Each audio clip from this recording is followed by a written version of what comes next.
So we had a great webinar discussing hydrogen and its hazards and how to mitigate them. And we had a lot of participants with a lot of questions. And unfortunately, we weren't able to get through all of the questions in the 1 hour time slot we had set aside for the webinar. So what we decided to do was take all the questions and try to combine them to make it a little bit easier and a fewer number of questions. And I'm going to sit down with all of the white paper authors and give them an opportunity to answer your questions directly. So here we go. We're going to go do one-on-ones with all of the white paper authors with your questions. I'm Darren Malik. I'm the Director of Testing Operations at BakerRisk, and I'll be answering the questions that pertain to the test that were presented during the webinar. Awesome, Darren. So we're going to start with the first question that we received is, in the video with the 22% hydrogen, what level of congestion was used in the test rig? And what level of overpressure were you measuring during the tests? Was it damaging? Yeah. So the congestion level that was used during this test corresponds to what BakerRisk considers medium congestion. Historically, that's been defined as an area blockage ratio of about 20% and a volume blockage ratio of about 4%. A better answer is these are 2-inch diameter pipes, so nominally they're 2.4 inches OD, and then the pitch diameter ratio is about 5 if you're trying to create a flax model to simulate this. We measured overpressures in excess of 100 psig, which is indicative of a detonation or a deflagration to detonation transition. Answering the question about what is damaging is a little difficult. It's a combination of overpressure, impulse, and the strength of the target that you're concerned with. But if you were to use API RP 753 as a benchmark, then you would say anything over 0.6 psi is potentially damaging. But recognize you can break glass or other weak things at less than that. So sticking to that idea of the congestion in the rig, is there preliminary guidance on the level of congestion that could trigger hydrogen detonation or hydrogen DDT, deflagration detonation transition? And how does that compare to other hydrocarbons?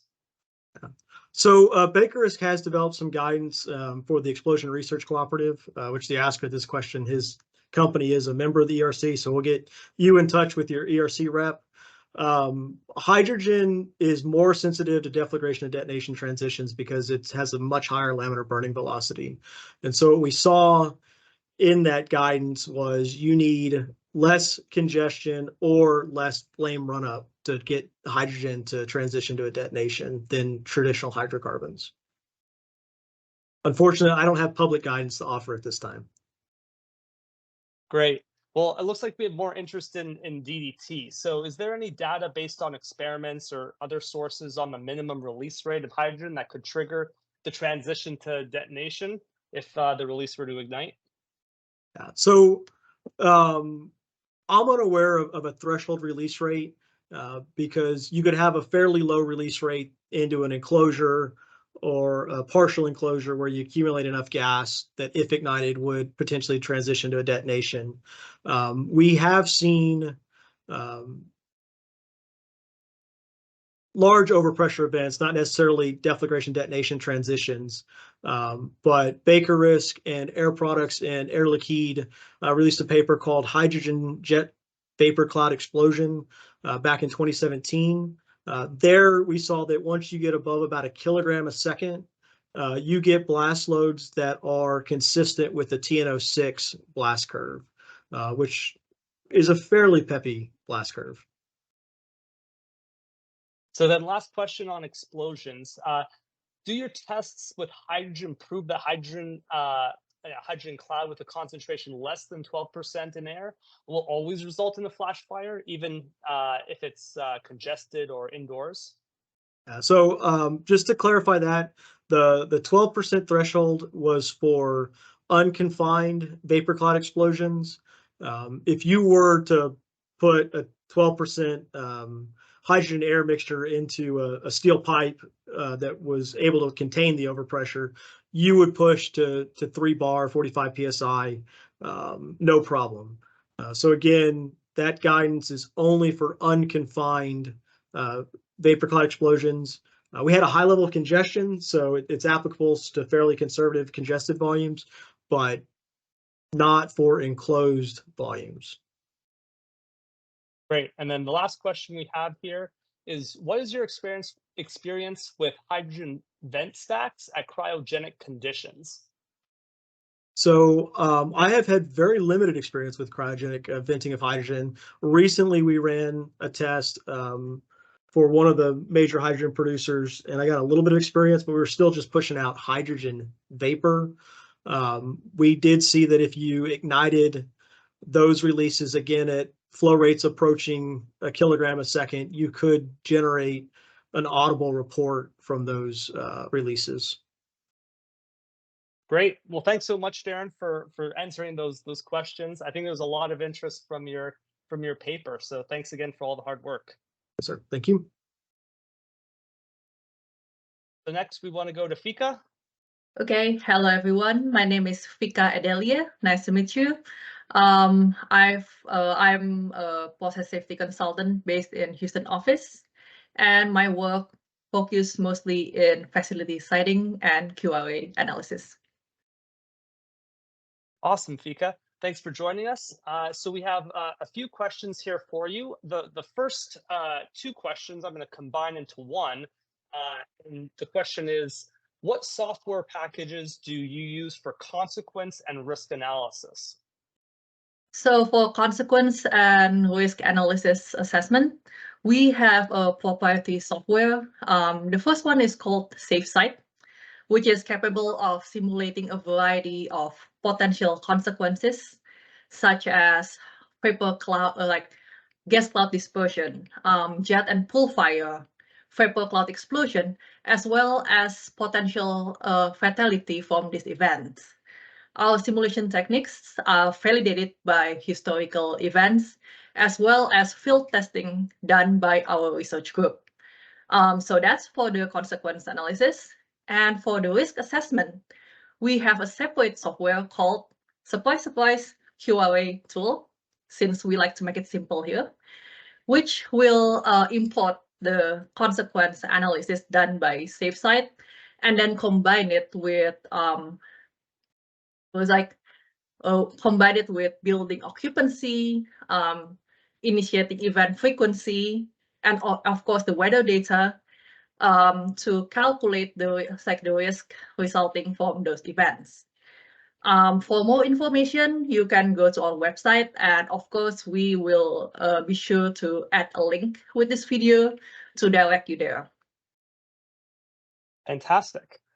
Now, the next question has to do with maximum credible size. So BakerRisk typically defines a maximal credible event for a release as a 6-inch release. Do you have any white papers or any other sources that describes why you use 6-inch releases? Yes, BakerRisk has a best practice guidance on performing facility siting that is available on our website. And Section 4 covers the importance of the release source sizes. We have also published and presented a journal paper in the GCPS conference titled Facility Siting, Negotiating the Minefield of Maximum Credible Event, that cover this question very well. Again, both the best practice guidance and the journal paper are available on our website. Perfect. And I know that you authored the paper on the risk analysis and consequence assessment portion for the hydrogen white paper series. Did that modeling or other work that you've done look at potential impacts to the public on nearby roadways? So, for example, near a hydrogen fueling station? So for that white paper particularly, we did not cover the impact on the public, but BakerRisk have performed a variety of siting studies on hydrogen facility, where we assess the potential impact and risk on the public on outside the on-site facility. And we use publicly available data around the effect of, say, overpressure, thermal radiation on a variety of receptor of impact, such as people, houses, like wall, window, cause and other other side consequence impact of interest. So what are the recommended tools for dispersion analysis of hydrogen inside of a building or process enclosure? Okay, so for indoor or enclosed dispersion of hydrogen, SafeSite is capable of modeling a well-mixed hydrogen gas concentration inside an enclosure or a building. And we account for the gas generation rate, the volume of the enclosure, and the air exchange rate inside the building or enclosure, assuming ideal mixing. However, if you desire a more refined or like a final estimate of hydrogen dispersion inside a building, we would recommend performing a CFD or computational fluid dynamic simulation, which BakerRisk can support as well. Perfect. Well, thanks again, Fika. Awesome. Great. Well, that was all the questions, Fika. Really appreciate you taking the time to answer these for our webinar guests. Anytime. Thank you, Peter.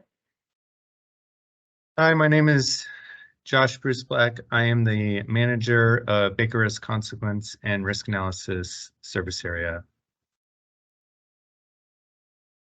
Awesome. Thanks for joining us, Josh. So we've got two questions today for you around probabilities and frequency and likelihood analysis. So the first one is, what are the QRA ignition probabilities for hydrogen based on in BakerRisk software? Yes, so BakerRisk typically uses an ignition probability method based on the CCPS book, Guidelines for Determining the Probability of Ignition of a Released Flammable Mass. And BakerRisk's own Mike Moosmiller was the lead author of this CCPS book. And so basically this book talks about calculating immediate ignition probabilities based on auto ignition temperature and the minimum ignition energy of the material released, as well as the temperature and pressure of the material. And therefore, using this method, hydrogen has a much higher probability of ignition than, say, typical hydrocarbons. Delayed ignition probabilities are calculated based on tracking the overlap of the plume with individual potential ignition sources, like, say, vehicles on roads, furnaces, flares, and other sources of ignition, and combining the individual contributions of each of these ignition sources. And the probability of delayed ignition is calculated for a given ignition source by accounting for characteristics of the flammable material released and the potential for each of these ignition sources to cause ignition.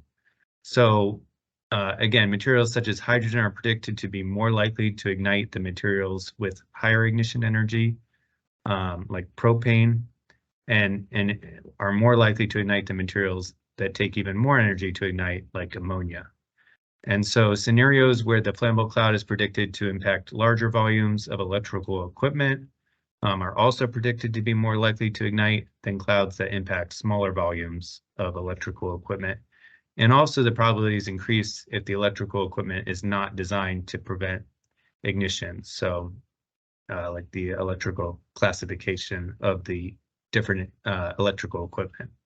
So this is the main ignition probability method BakerRisk uses, but again, there are other sources of hydrogen ignition probability data, and those sources include things like API, RP 580 and 581, and then the UK Offshore Operators Association, the UCOA, and International Association of Oil and Gas Producers, or IOGP, are other sources of hydrogen ignition probability data. So Josh, question about kind of emerging technologies. So how can we get reliable, likelihood and failure rate data for these new systems that might not be as widely used in industry as some of the more traditional types of pieces of equipment that have been around for a long time? Yes, great question. So I think first of all, many components and equipment associated with even emerging technologies have been used in the past or even widely used in the past. And so for components and different pieces of equipment that have been widely used in the past, I think industry historical data is a good place to start and is likely the most representative and easiest way to estimate equipment and piping failure frequency, for example. But in cases where equipment or components that are very new and are not in available databases or are part of a unique design, there are predictive failure frequency methods that can be used. These things include things like failure mode and effects analysis, or FMEA, and fault tree analysis are examples of predictive failure frequency methods. And then alternatively, there are also hybrid frequency methods that could be used, such as Bayesian analysis, which can be used to combine limited company data with general industry data to provide a more accurate and representative failure frequency that actually accounts for plant and company experience and practices while also being much more statistically significant. So when you have a combination of some limited failure data within a company and some general industry data, you can combine those together in this method as well. Awesome. Well, thanks for taking the time and sharing your expertise with us today, Josh. All right. Thank you, Peter. I'm Matt Edel. I'm in the Protective Structures group at BakerRisk, and I have experience in high pressure system hazards. Hey, Matt. So we have 3 questions here related to your high pressure hazards for hydrogen white paper. So the first one is, how do these high pressure hydrogen systems differ from other high pressure fluid technologies? So high pressure hazards from pneumatic tests or gas tests are similar for different types of fluids, such as hydrogen, as well as nitrogen and helium and other types of gases. You do get some minor effects on the severity of the hazards. For example, the velocity that a projectile could be thrown, or the magnitude of the blast pressures. That's going to occur due to differences in some of the material properties. For example, the density of the fluid or the ratio of the specific heats. Okay, and when we talk about high pressure systems, what do you really mean by that? What is considered high pressure when you talk about this kind of system? Yeah, there's not generally a consensus in the industry. Some criteria for what's determined to be so-called high pressure can vary. For example, as one reference, ASME, Boiler and Pressure Vessel Code Section 8, Division 3, specifies the criteria is 10,000 psi, whereas ASME B31.3, the piping code, in Chapter 9, it specifies high pressure is 5,000 psi. BakerRisk has evaluated hazards that have been significant for testing at pressures even as low as just a few hundreds of psi, and in rare instances, even less than 100 psi for cases that had a very large volume of fluid under pressure. But in general, BakerRisk typically would consider pressures of 1,000 psi or more as recommended for considering looking at the hazards that may occur. Okay, so that shed some light.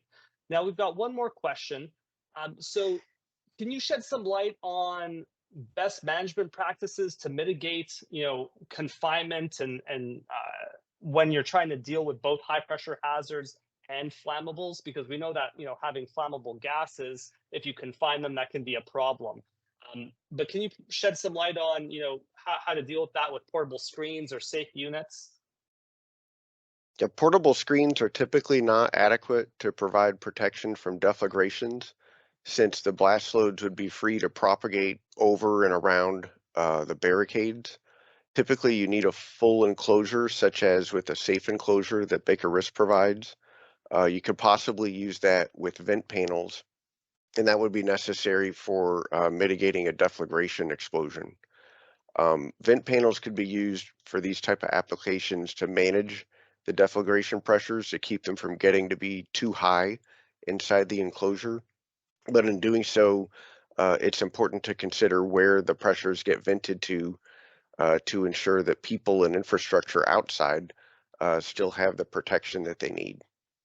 You could also refer to NFPA 69, the Standard Explosion Prevention Systems document. That provides some additional guidance on this topic. Awesome. Well, thanks a lot for taking the time, Matt. Really appreciate it. My pleasure.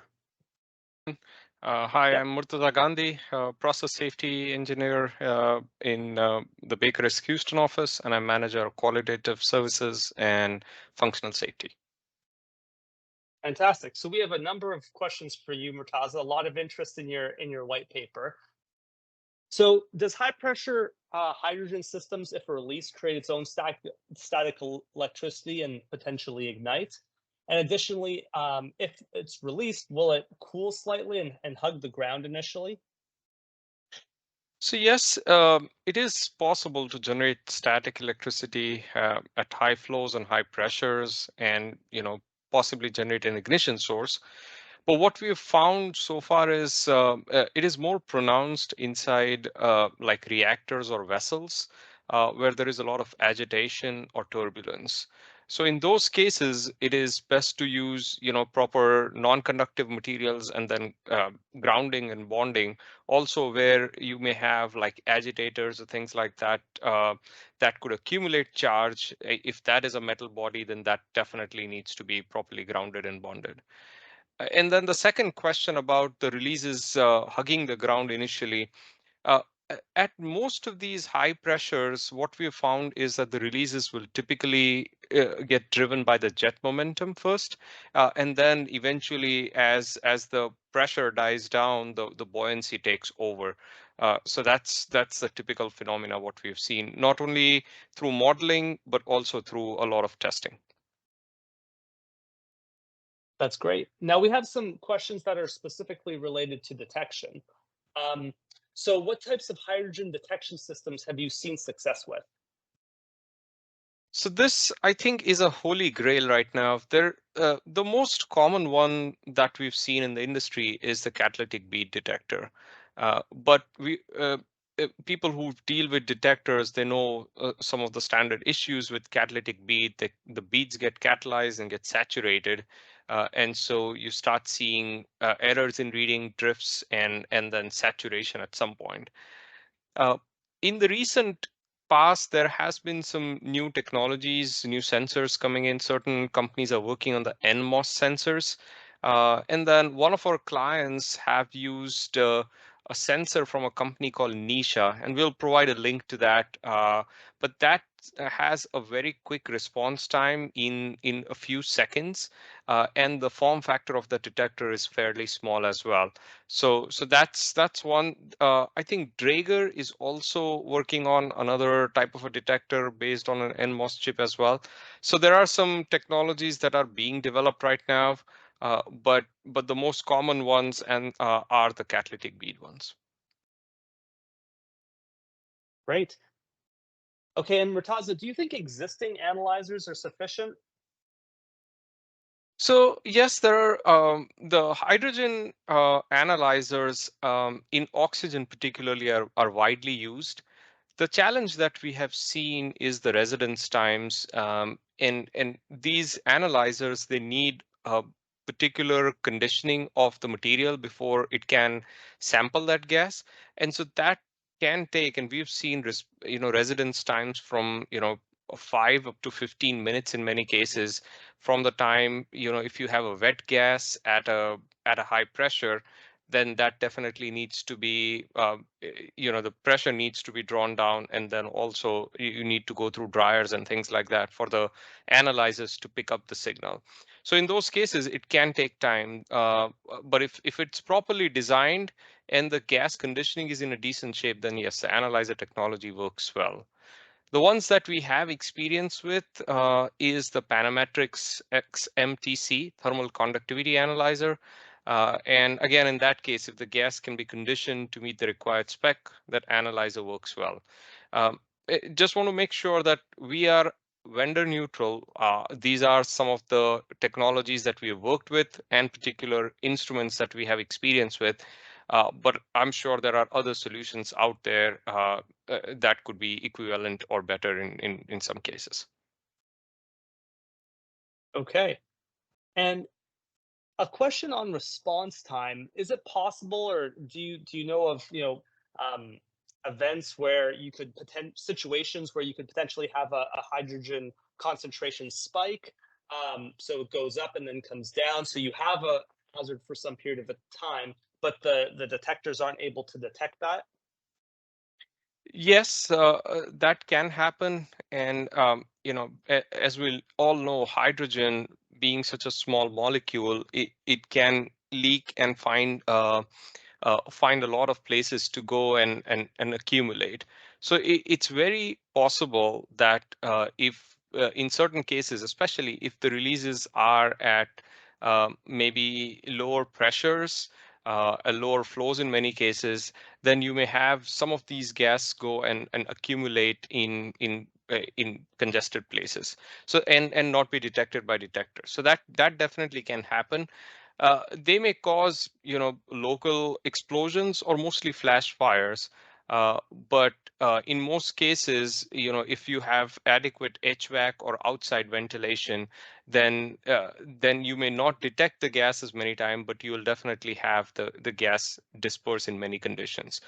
If it does not, then yes, it can definitely result in some sort of a flash fire or an explosion. Okay, so changing gears, I think the last question we have for you is regarding industry standards. So do you know if there are any that apply to enclosures, regarding if they're adequate for facility spacing, in a hydrogen facility to protect against blast pressure? So there are spacing guidelines that are available from PIP, which is Process Industry Practices, and CCPS, Center for Chemical Process Safety, that provide a good starting point for facility spacing and layout. But they mostly focus on fire hazards, and so these separation distances need to be considered. If there is a potential for a blast or an overpressure, then a facility siting should be performed, basically a consequence, a risk model. The standard in the US, of course, is, or the recommended practice in the US is API RP 752. There are applicable standards across the globe for facility siting that should be, and consequence modeling that should be applied to ensure facilities are adequately designed for not only explosion, but fire, toxic hazards, and just to make sure that they meet the acceptable risk tolerance criteria. Murtaza, one last question on standards. Is there a US specification, an NFPA or otherwise, on fixed storage of hydrogen metal hydride systems? Yes, so there is a chapter in NFPA 2 2023. There may be in the previous versions, I'm not aware, but the 2023 version, chapter 7.1.4, covers this topic. Awesome. Well, thanks so much. Thank you, Peter.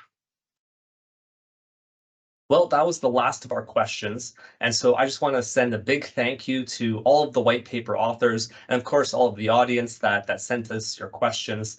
There was a lot of work that went into the development of the papers themselves, and as well as the webinar. And so I want to just thank everybody for taking the time to develop the content. Thank you, the audience, for joining us and participating. And hopefully you were able to learn something and you enjoyed your time learning about hydrogen. So if you ever need anything, feel free to reach out. BakerRisk will be there to help. Thank you.